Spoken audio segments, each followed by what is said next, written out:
મિત્રો આ ભાઈને પગમાં કાંટા વાગેલા છે અને ચૂંક અંદર પેસી ગયેલી છે।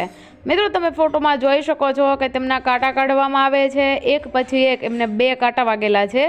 એક કાંટો કાઢવામાં આવે છે, સાથે સાથે બીજો કાંટો પણ કાઢી નાખવામાં આવે છે। ત્યારબાદ મિત્રો તમે જોઈ શકો છો કે ભાઈની સર્જરી કઈ રીતે થાય છે। તો એક કાંટાને બહાર કાઢી લીધો છે, ત્યારબાદ હવે બીજો કાંટો કાઢવાનો પ્રયાસ કરી રહ્યા છીએ, પરંતુ તે પ્રયાસમાં વારંવાર નિષ્ફળતા મળી રહી છે, કેમ કે એ કાંટો થોડો અંદર વધારે પેસી ગયેલો છે, એટલા માટે થોડી તકલીફ થઈ રહી છે। મિત્રો તમે જોઈ શકો છો કે કઈ રીતે એ કાંટો અંદર પેસી ગયેલો છે અને તે બહાર નથી આવી શકતો, પરંતુ મિત્રો ડૉક્ટરોના ઘણા બધા અથાગ પ્રયાસો બાદ અને અથાગ પરિશ્રમ બાદ તે કાંટાને પણ કાઢી નાખવામાં આવે છે, જે તમને અમે આગળ બતાવીશું, તો વિડીયોમાં જોડાયેલા રહેજો। મિત્રો જોઈ શકો છો તમે અથાગ ડૉક્ટરો પ્રયત્ન કરી રહ્યા છે, પરંતુ તેમાંથી તે કાંટો બહાર નથી નીકળી રહ્યો। મિત્રો જોઈએ હવે કે ડૉક્ટરનો આ છેલ્લો પ્રયાસ છે।